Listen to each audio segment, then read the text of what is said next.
होते हैं। ELSS का मतलब है इक्विटी लिंक्ड सेविंग स्कीम। इस फंड में आपकी टोटल इन्वेस्टमेंट का मिनिमम 80% इक्विटी में इन्वेस्ट होता है। ELSS फंड की विशेषता यह है कि इस फंड में निवेश करने पर आप ईयरली 1,50,000 रुपये तक का टैक्स डिडक्शन का बेनिफिट ले सकते हैं। इस फंड में निवेश करने से पहले यह भी जानना जरूरी है कि आपका पैसा 3 वर्ष के लिए लॉक हो जाता है। आप इस फंड में निवेश कर देते हैं तो उस अमाउंट को आप अगले 3 वर्ष तक निकाल नहीं सकते। इस फंड में 3 वर्ष का लॉक इन टाइम होता है, लेकिन यह बाकी सारे टैक्स सेविंग इंस्ट्रूमेंट के कंपैरिजन में सबसे कम लॉक इन टाइम है। Fund overview. SBI long term equity fund direct plan growth. इस फंड का फंड साइज है 27,527 करोड़ रुपए। इस फंड की NAV है 474 रुपये 59 पैसे। एक्सपेंस रेशियो इस फंड का 0.95% है। एग्जिट लोड नील है क्योंकि 3 वर्ष का लॉक इन टाइम है। SIP मिनिमम 500 रुपये पर मंथ शुरू कर सकते हैं। लमसम मिनिमम 500 रुपये कर सकते हैं। इस फंड का बेंचमार्क है BSE 500 टोटल रिटर्न इंडेक्स। यह फंड 11 वर्ष 7 महीना पुराना है। Asset allocation. इस फंड में इक्विटी में एलोकेशन 92.6% है। कैश में एलोकेशन 7.3% है। इक्विटी में लार्ज कैप में एलोकेशन 52.5% है। मिड कैप में एलोकेशन 26% है और स्मॉल कैप में एलोकेशन 14.1% है। Top sector allocation. Financial sector 24.1%, energy sector 16.3%, capital goods sector 9.3%, automobile sector 9%।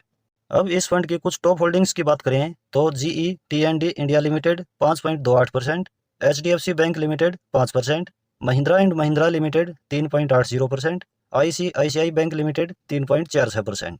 इस फंड की पास्ट परफॉर्मेंस। इस फंड की पिछले 1 वर्ष की रिटर्न है 57.45%। इसकी पिछले 3 वर्ष की एवरेज रिटर्न है 29.67%। इसकी पिछले 5 वर्ष की एवरेज रिटर्न है 28.83%। इसकी पिछले 10 वर्ष की एवरेज रिटर्न है 17.10%। इस फंड की ओवरऑल एवरेज रिटर्न है 18.18%। किसे इस फंड में निवेश करना चाहिए? क्योंकि आपका पैसा इक्विटी में निवेश हो रहा है तो रिस्क भी इसमें रहता है और इस फंड में 3 वर्ष का लॉक इन टाइम भी है। रिटर्न यहाँ लॉन्ग टर्म में बढ़िया देखने को मिल सकता है और टैक्स बेनिफिट भी है। जो व्यक्ति थोड़ा रिस्क लेने में सक्षम है वह जो पैसा इस फंड में निवेश कर रहे हैं मिनिमम अगले 3 वर्ष तो उस पैसे की आपको जरूरत नहीं होनी चाहिए। जो बढ़िया रिटर्न लॉन्ग टर्म में एक्सपेक्ट करते हैं और साथ साथ टैक्स डिडक्शन का बेनिफिट लेना चाहते हैं वह व्यक्ति इस फंड में निवेश कर सकते हैं। रिटर्न और रैंकिंग। फ्रेंड्स, यदि इस फंड की ELSS कैटेगरी के अन्य फंड से तुलना करें तो पिछले 1 वर्ष में इस फंड की रैंक 3 नंबर है, पिछले 3 वर्ष में इस फंड की रैंक 1 नंबर है और पिछले 5 वर्ष में इस फंड की रैंक 3 नंबर पर रही है। अपनी कैटेगरी का यह बेस्ट फंड है। कैलकुलेशन। यदि इस फंड में आज से 5 वर्ष पहले 5,000 रुपये पर मंथ SIP शुरू की जाती तो अब तक इन्वेस्टेड अमाउंट होता 3 लाख रुपये और टोटल वैल्यू हो जाती 6,70,018 रुपये। और यदि इस फंड में आज से 5 वर्ष पहले 1 लाख रुपये लमसम इन्वेस्ट किया जाता तो अब तक यह हो गया होता 3,54,883 रुपये। फ्रेंड्स, यह कैलकुलेशन पिछले 5 वर्ष की एवरेज रिटर्न 28.83% के अकॉर्डिंग है। पास्ट परफॉर्मेंस को देखकर हम यह एज्यूम नहीं कर सकते हैं कि फ्यूचर में भी हमें यही रिटर्न मिलेगी। फ्यूचर में रिटर्न कम भी हो सकती है और कुछ ज़्यादा भी हो सकती है। हम एज्यूम करते हैं कि 18% रिटर्न हमें लॉन्ग टर्म में मिल जाएगी। अब हम कैलकुलेशन करते हैं कि यदि इस फंड में 5,000 रुपये पर मंथ SIP की जाए और 1 लाख रुपये लमसम इन्वेस्ट किया जाए तो 20 वर्ष में कितना अमाउंट हो सकता है?